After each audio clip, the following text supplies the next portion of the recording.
And if there's one thing that Meghan Markle's interview has done, it has raised questions on the role and the conduct of the British monarchy. Is it unaccountable? Is it racist? What purpose does it serve? Except maybe boosting the soft power of Britain. It attracts media attention, tourism, international students, maintains political goodwill, and sometimes helps secure trade deals. But is it a meaningful and relevant institution in today's world? One family gets taxpayer-funded grants, lives in lavish palaces, gets special protection from the justice system, and wields political influence. Why? Because they were born royal. But pause for a moment and ask yourself, does the world still have a place for such an antiquated system of governance? Or is it time to abolish the British monarchy? Well, here's our case.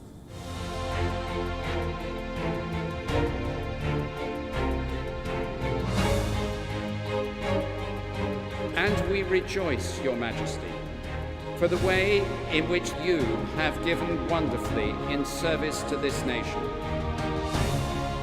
A child born in the United Kingdom today can become anything he or she wants to. An actor, a footballer, a prime minister, but not a head of the state.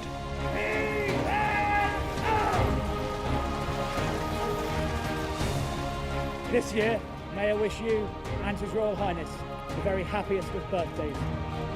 No matter how intelligent or talented they are. Because the Great Britain is a constitutional monarchy. The head of the state is a position given to a royal as a birthright. The monarch is born superior, while the rest of the people are the monarch's subjects, not British citizens. The monarch is also the sovereign of 15 countries in the Commonwealth of Nations. The monarch cannot be prosecuted, cannot be made to pay taxes either, can drive without a license, can travel without a passport, has the power to form governments and the power to dissolve governments, even in Australia. These are all powers every monarch inherits at birth. But should they? You see, members of the royal family are in no way biologically superior to anyone else. They have nothing that sets them apart, except maybe jewels and magnificent clothes. Their lifestyle is incredibly expensive.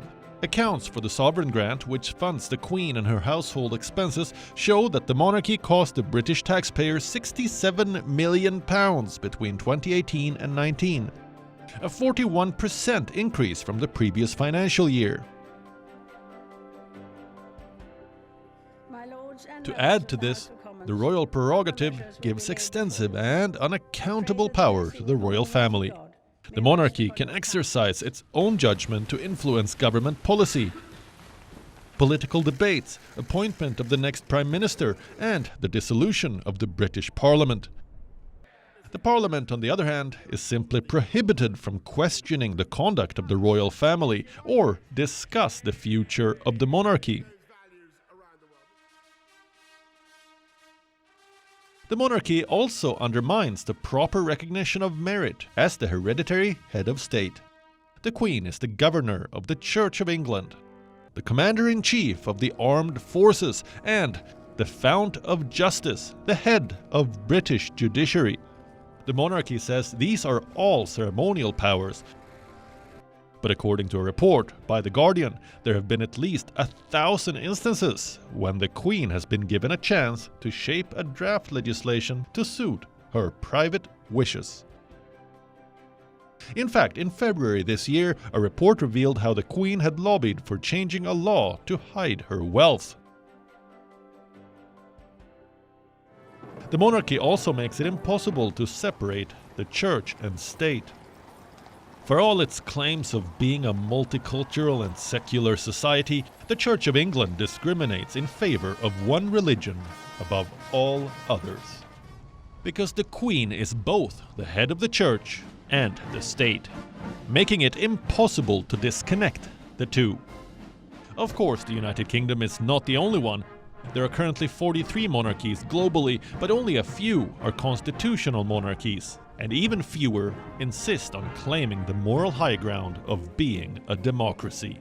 So, should the UK abolish the monarchy?